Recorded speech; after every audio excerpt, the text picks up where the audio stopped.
everybody. I'm Alicia. I will be sharing my testimony today. I will be sharing things I've never shared before. So we're going to go on this journey together. Born and raised in New Jersey in a Roman Catholic family. I got baptized, made my communion, confirmation. I went to Sunday school, church every Sunday. I checked every box. But I never had a relationship with Jesus. I didn't really know what that meant. Nothing made sense when I went to church. I just went because I had to. Growing up, I always wanted to fit in. And I remember in 7th grade, I was called prude. And I did what it took to wash that from me. So I got my first kiss in 7th grade.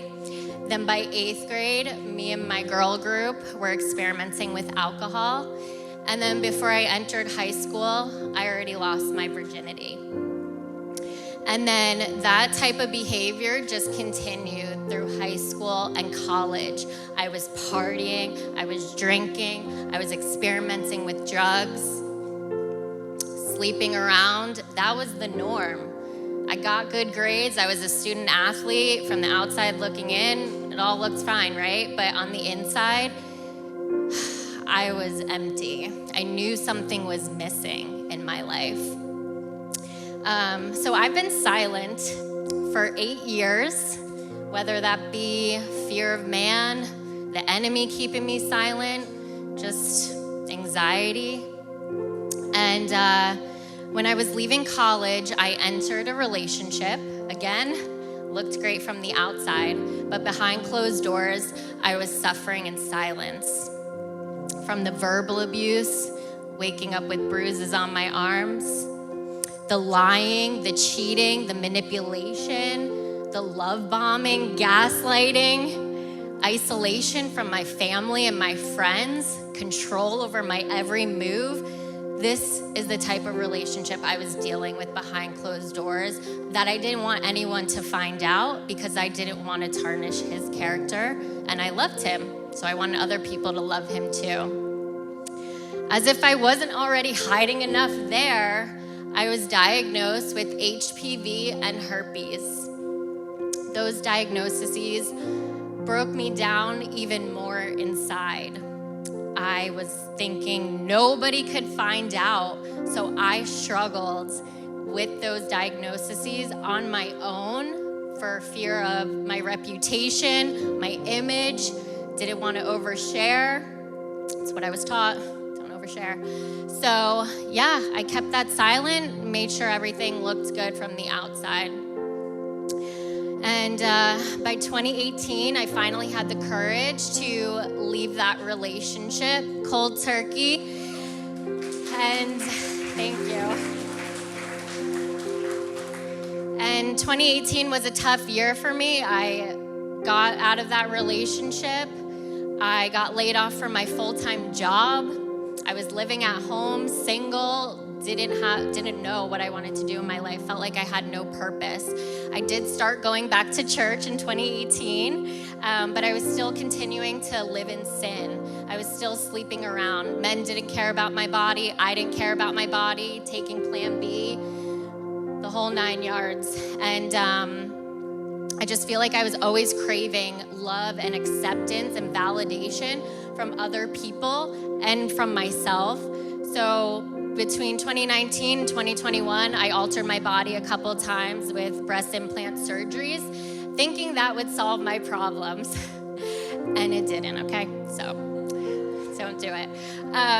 So then by 2020, COVID, I was working remote. I started traveling to California, visiting friends. And I just knew I needed to move here, but I didn't know why exactly. I think for the wrong reasons, but I packed up my bags, 2 suitcases in 2023.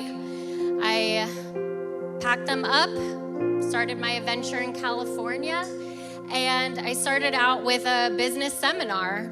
And they had a pastor come up and speak to us one night, and I was like, whoa, what is this?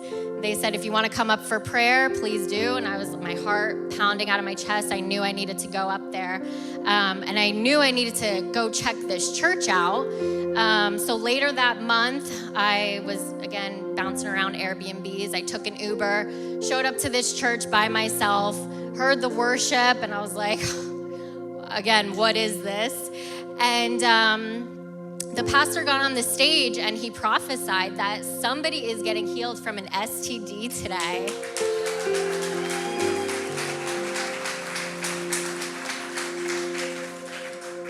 And he said it's not gonna ruin your future marriage. And wow, I knew in that moment the Lord healed me.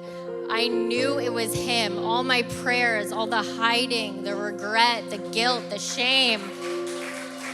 He was freeing me in that moment.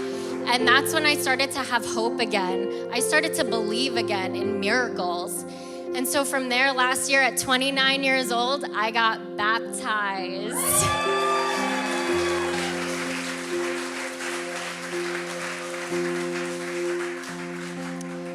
And I gave my life to Christ. And I'm a new creation in Christ. He renewed me. He cleansed me. And I am still at a loss for words because this is all God. I just can't believe he actually helped and healed me. And I really believe, talking about STDs and domestic abuse, all of that is so common. So many people go through those things, but it's so uncommon to talk about because of the stigma behind these topics. But today we are breaking through that shame. We are breaking through strongholds, breaking the chains, and it just takes one person in the family to change generations. And I believe that is all of you here today. And I believe that is me too. So Jesus healed me, and I believe healing is available to you all today as well. Thank you.